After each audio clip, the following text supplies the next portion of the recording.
Hey guys, it's March 8th, 2021, and it is beautiful out here.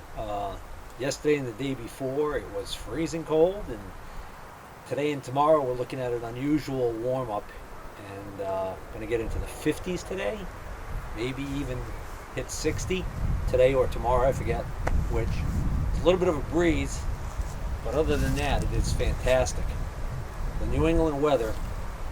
What they say about New England weather is if you don't like it, you don't have to wait very long and it'll change. So this coming weekend is supposed to go back down into the freezing temperatures. But I wanted to try and take advantage today to start on a project. Those of you who have not seen the Oliver in some time and are big Oliver 770 fans probably be happy to see that this thing is still up and running. Although 2 days ago, when I needed it to unload the arbor presses I purchased off the back of a truck, I was able to get it started, but it wouldn't move. Couldn't get it to go into gear, and the power steering was frozen up solid. But the previous owner told me he was never able to use this thing in the wintertime when it was cold like that anyways. Today, nice warm weather, started right up, drove over no problem. Okay, so enough about the Oliver. Well, actually, this is about the Oliver in some ways. So, burning season is upon us. Open burning is allowed in the state of Massachusetts during certain times of the year. So you can get rid of your brush piles. And I've got a pretty good sized brush pile over there I want to get rid of. And the easiest way to get rid of it is to just get a burning permit and do an open burn. Now, in the past, once we get the fire going really well, getting the stuff onto the fire, we basically, before the Oliver, we had to throw it on by hand, which was miserable.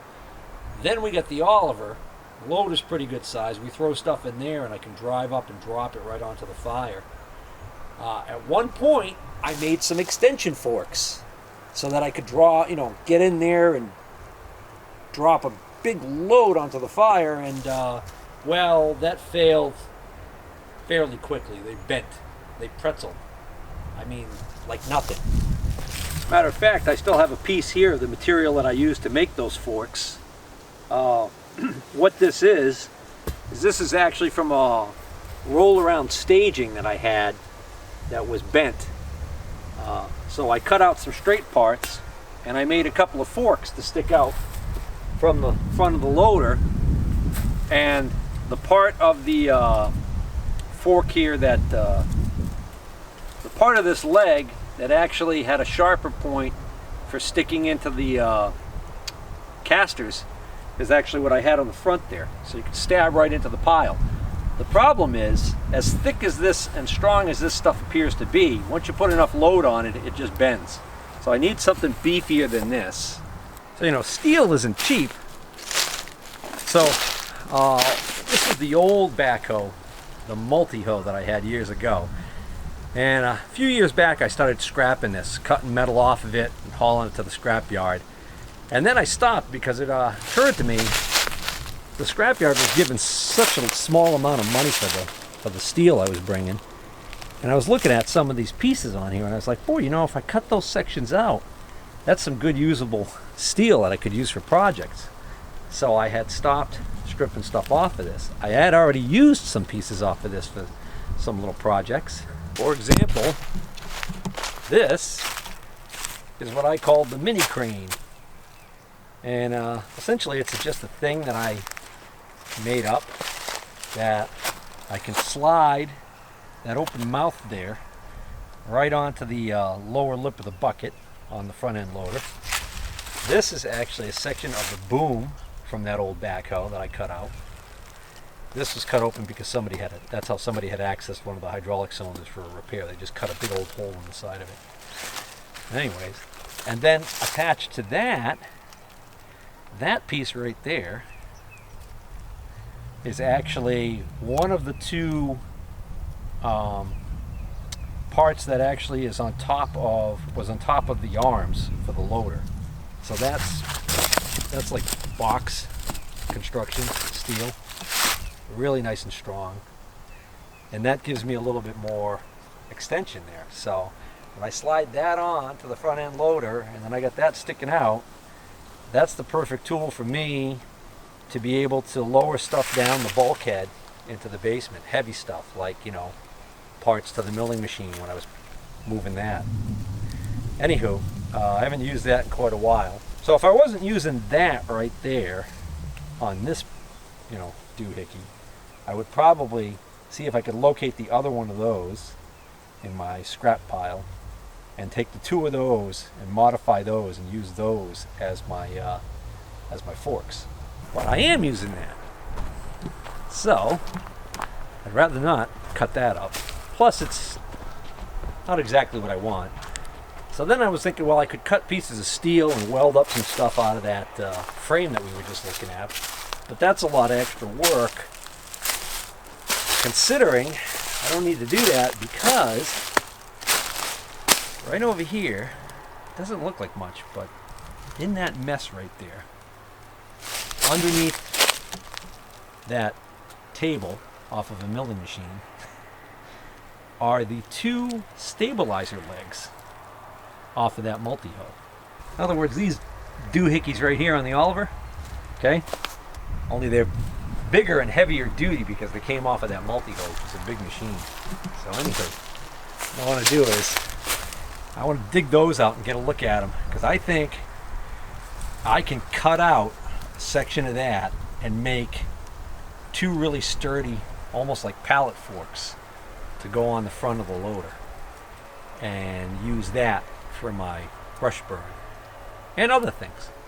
So it's already March 8th and I still haven't gotten my first bout of poison ivy for this year, so I should just dive right in there and dig that out. But I think I'll use the backhoe to pull it out in the open a little more.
Alright, I stared at this thing long enough and I think I figured out how I want to handle this. What I'm going to do is I'm going to cut off this whole section right here, but leave this bottom piece.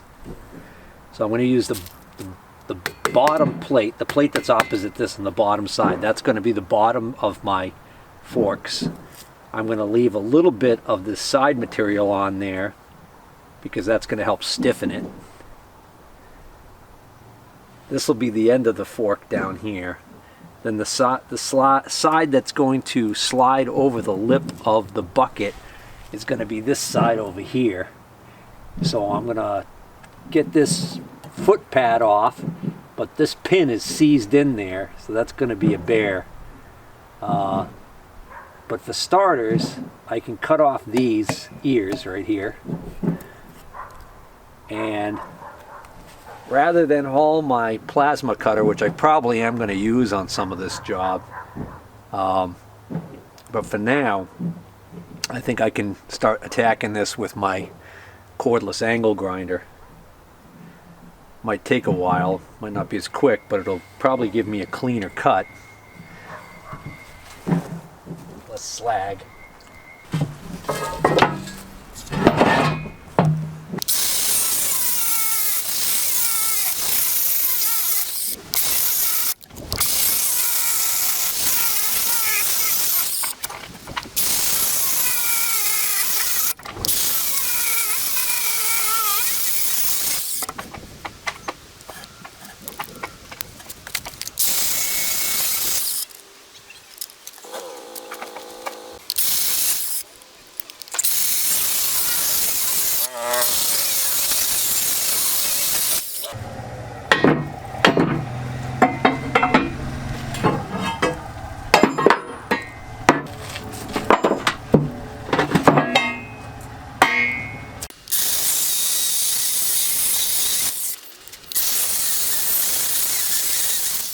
So I quit yesterday in disgust and, decided that cutoff wheels was not going to be the way to go. I mean, cutoff wheels are great for cutting off small diameters like bolts and stuff like that, but if you're trying to cut a slot in anything long, it's really hard, because if you change the angle of the cut the slightest bit while you're going along, the disc will chip, and then as soon as it chips, it basically gets real grabby, and then of course it grabs the grinder and just trash it.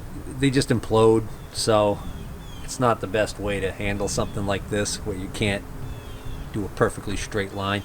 So I broke out my ESAB 60 amp plasma cutter, and that should be able to handle it. Oh, glad that finally shut off. In my dream shop, I have a very quiet air compressor.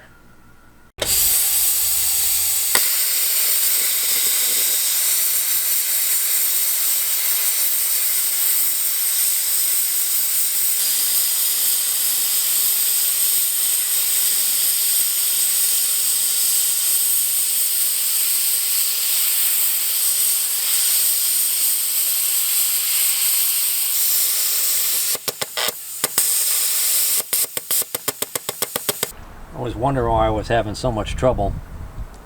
That's what's left of the electrode. Always check your nozzle and electrode condition before starting.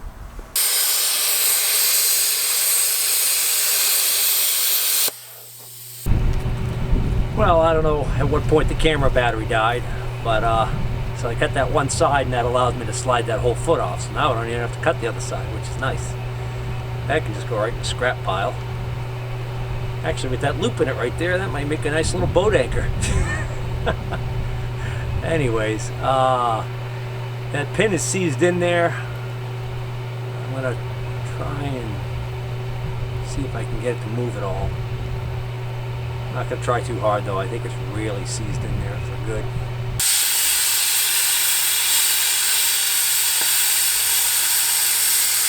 What I was just trying to do was, I wanted to cut a notch, basically like a bird's mouth notch right here. Take the pin out with it, as soon as I cut this notch out, I figured the pin would come out. Cut this notch right here. This would be the mouth that would go over the lip of the bucket. The problem is, I'm having a really hard time cutting this. And I think the reason why is because this is not just the thickness of this plate. The way I believe they made this now is, I think this end that I'm looking at right here is actually a big cylindrical piece of steel that's inside here to make this extra strong. And that these seams that I'm looking at on the top and the bottom here are where the plate material joins that solid piece. So there's no way in heck that I'm going to be able to notch that out. You can almost tell if I hit this, sounds like that. As soon as I get to this, past this seam, you can hear the difference. So I think what I'm going to do is I'm going to cut a hole on the top right here so I can look inside there and see how this is made. Because if this is a big solid piece like I think it is, I'm wasting my time with this end, and I should just cut this off right wherever that solid piece ends. Cut it off right here. Unfortunately, it's going to make my forks a little shorter than I wanted them, but I could always weld on. I could weld on a piece. So again, there's a seam right here and a seam right here. I think this is all a huge weld that was done to tie this plate into this end piece, which I think is a solid barrel of steel. Which, judging from the circumference of that, probably comes all the way over to here. So I think I gotta make my hole right about here.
So there's the beginnings of it. So I just need to cut one more of those out of the other leg, and we can do some cleanup on it, and then I'll decide how I want to go from there as far as how I'm going to attack this thing. Well, it's getting dark, so I'm getting ready to quit because, well, it's getting dark, and also I was pretty well on my way to cutting this one out, and I cut the full length on the other side already. Cut the top, cut this, came around here. Now I got to deal with this. For some reason, this little plate, this little diamond plate, is welded onto this arm. This doesn't exist on the other one, so I had no problem. The problem is this is pretty thick, and what happens is basically I've got the thickness of the two metals put together, and I don't think even my 60 amp plasma cutter can get through that. Not to mention I've got this step here I got to deal with. So if I try and like gouge this at an angle to start it, and then maybe try and go through the full length, I'm going to really make a mess out of this nice clean line that I had going. And I'm still going to end up with this little chunk of extra metal hanging off the bottom here, which isn't that big of a deal. But I think what I'm going to do tomorrow is, tomorrow I think I'm going to try and use a grinder or a cutoff wheel or something, and see whether or not I can't cut into this bead and see if I can't get this plate off of here completely. And then I can just treat this, I can just continue on my merry way like I was doing. All right.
Well, it's cold and windy out here, so I'm going to call it a day, because by the time I haul the plasma cutter back out here and get it all set up and everything, it's going to be getting dark. So I'll wait till tomorrow. But now that I got this piece cut out of the way, I can finish my cut with the plasma cutter.